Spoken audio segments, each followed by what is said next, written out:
Hey there, everyone. So we're going to do another build. We're going to do the A-Wing from Return of the Jedi. It's a pretty cool ship.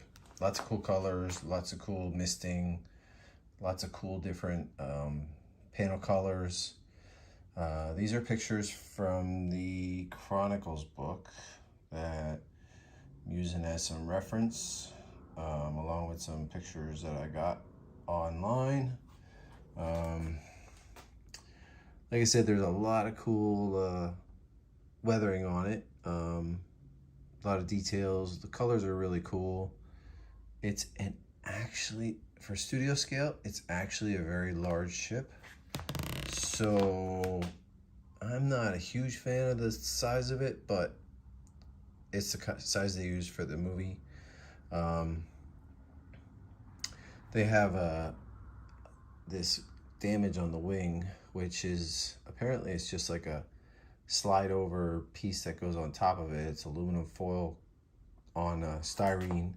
I don't think I'm gonna do that. Here is a McCory style A-Wing, which luckily enough I'm getting a model made by John Simmons coming soon. Looking forward to seeing that, to kind of compare and to display with this as well. Oh, wrong way. That's the B-Wing. Oh, there's only these pictures. Okay. I thought there were more.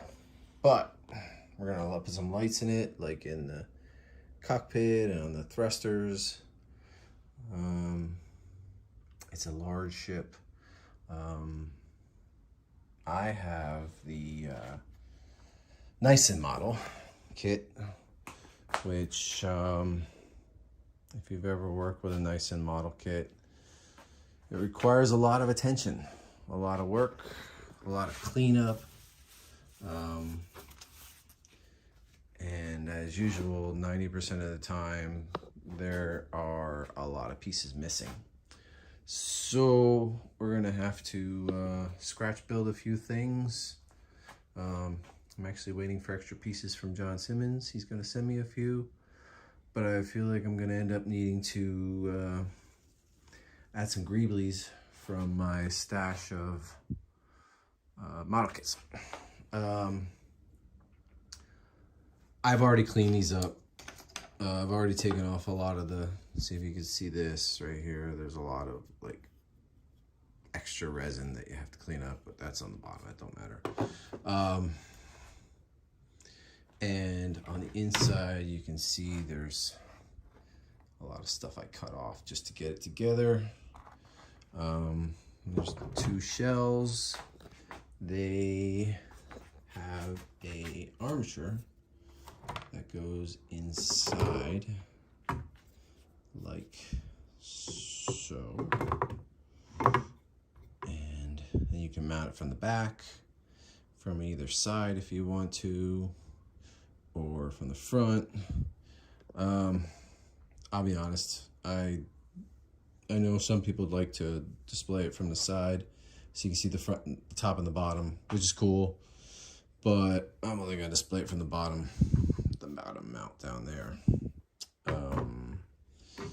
It's gonna be a lot of work, a lot of gluing and stuff and epoxy and filling, and which I don't enjoy, but it's part of the process. I think I have most of the main pieces, you know, like the cans, and I'm pretty sure I have most of the pieces. Okay, so like here, I gotta fix that. It's gonna use some styrene and fix that. But like, there's no thrusters, there's no greeblies, like it's just bare. And I've done a Slave 1, which had more greeblies, but still missed a lot. So it's kind of frustrating. You pay a lot of money for these kits, and I mean, it could have got lost somewhere between buying from one person to another, but this many Nissen kits that have missing pieces is kind of frustrating. So what we're gonna make it work, and I'm gonna show the process. Like I said, I already cleaned these pieces up. Next, I'm gonna give them a nice warm bath to get the mold release off, which is something I really struggle with. I get like I struggle with that. I scrub it a couple times with warm soapy water. I take paint thinner. I take Simply Green to try to get some of it off, but it always ends up biting me in the ass. I always end up, repainting things because it doesn't come off for me. I don't know if anybody else has that issue, but I do. So like here's the cockpit. It just sits in there, and then you have your pilot, which he needs a little bit of cleanup in there too. He just sits in there with no arms, man. I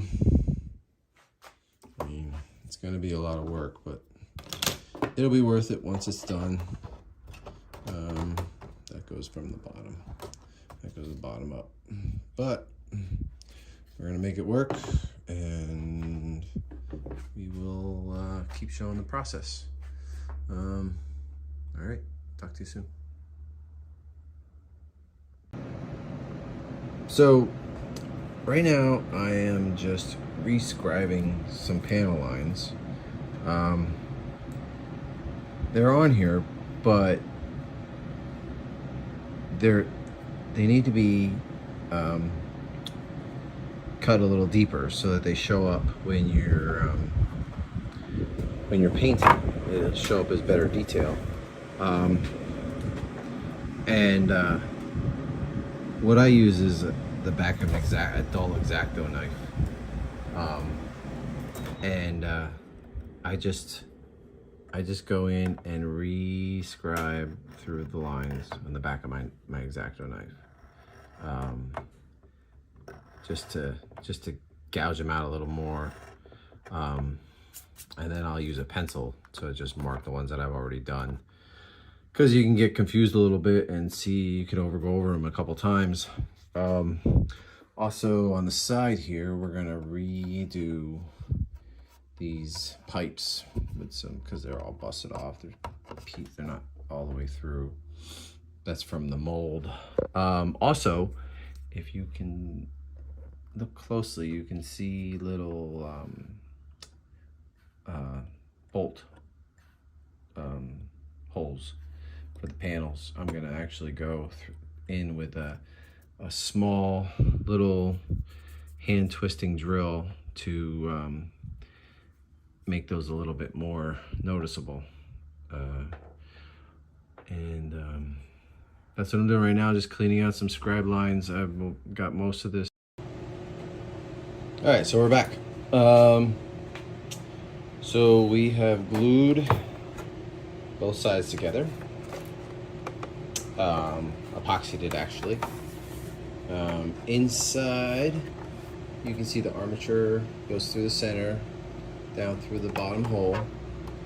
Okay, and basically right now I've only epoxied in these right here, these pegs together. I'm gonna reinforce that a little better later.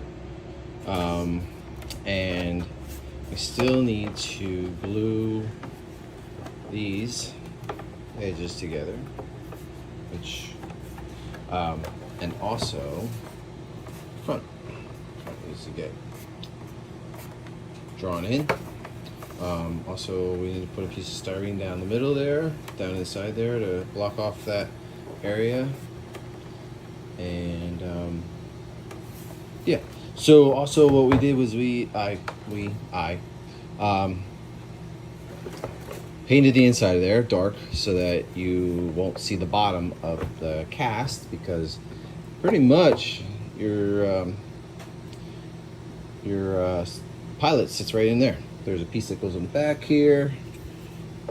So with the resin kit, sometimes you have things break. This came broken. I have to scratch build something on there to fix that corner. make it look more like that side. Also, what I did was I scratch built underneath there. Inside, you can see down in there, I scratch built, there's an opening there, and I'm not 100% sure if it comes with a part. I'm still waiting for some pieces from somebody that I was missing, because I don't have any of the small greaves and bits and pieces. Another little tip for you guys is I'll insert some pictures into the video.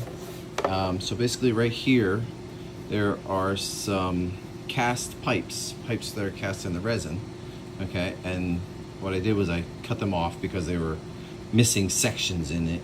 And then also along the edge here too as well, along this edge. What I'll do is I will use jeweler's wire.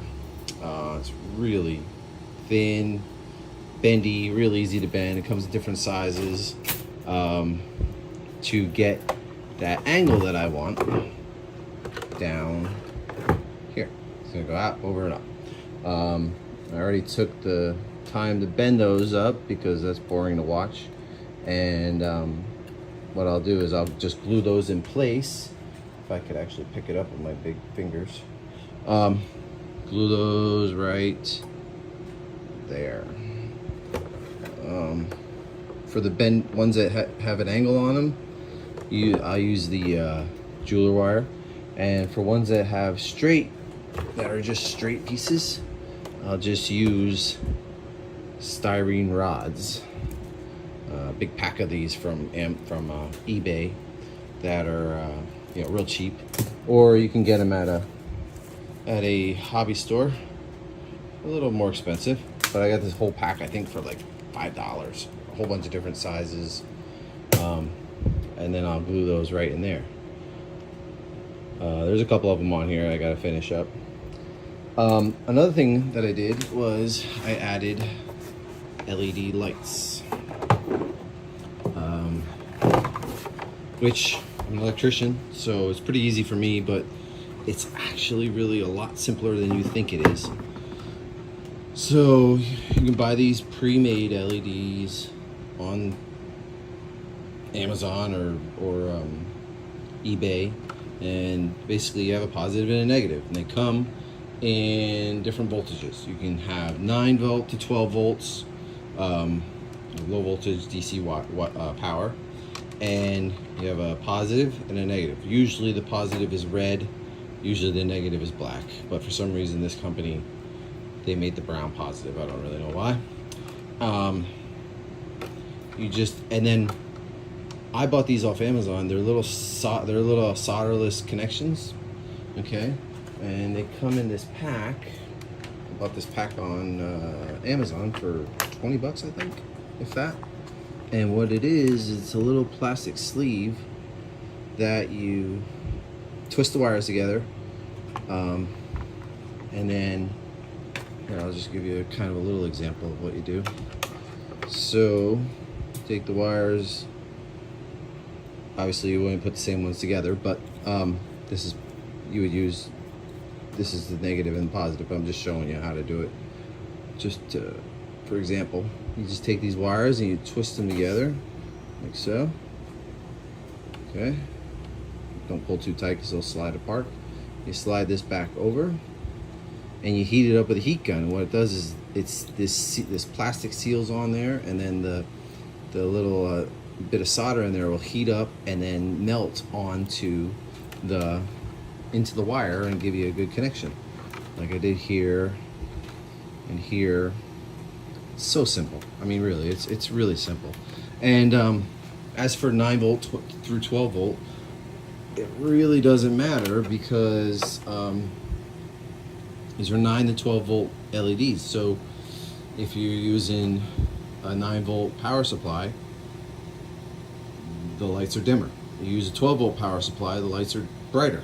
So you can choose how bright you want your lights to go. Like sometimes if you're using 12 volts, it'd be too bright. and it'll be too overpowering and it won't look right compared to your model. It'll just make things too bright and just paint not very nice to the eyes. So here's one for the one engine, and then there's another one for the other engine, and then what I'll do is I'll snake this one down and out through this hole right here. Okay, it's pretty damn simple. And like I was saying with the engine, so one of the things I gotta do next is I'm gonna glue these two halves together. Then I bought these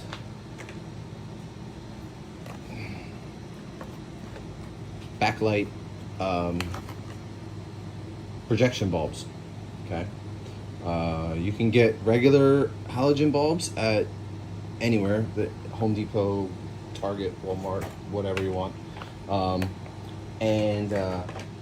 But I like these backlights, these projection bulbs, because they don't have the glass on the face. Like normally there's a glass right there. These do not. So what you do is you get these and you break off this part. Whether you use pliers or vice grips or something, and then you can pull this bulb out. It leaves a little hole. You put an LED inside of there and you glue it in or epoxy it in or whatever the case may be, because these are 120 volt bulbs and they're way too hot. So you just put these LEDs in the back, and then it'll light up. You put it in and it'll take the place of this bulb right here. I think this looks gonna look really cool with this A-wing. So basically it's, you put the bulb in there, right, like so, and then the engine compartment goes right over top and locks that right in place. So yeah, that's what we're gonna do next. Got a couple of them, 2 of them to do. This kit's coming along better than I thought. It's not as much work as I thought it was going to be. A lot of these garage kits are a lot of cutting and cleaning, and I think I was complaining earlier in the video, but I think it's going along pretty well. All right, once I get all this done, I'm gonna glue all this stuff up and come back, and then this got to be sand this here. That's putty, and once I get these sides glue, we'll putty these up and make them look all nice and purty. And then it's time. I'll probably have to heat this side up a little bit because it's not really lining up, and just normal glue won't hold that from popping out. So we'll heat it up with some boiling water. Boiling water will just melt that right where you want it, and you pour some cold water on, and you're good to go. Yeah, so that's where we're at right now. We'll move on.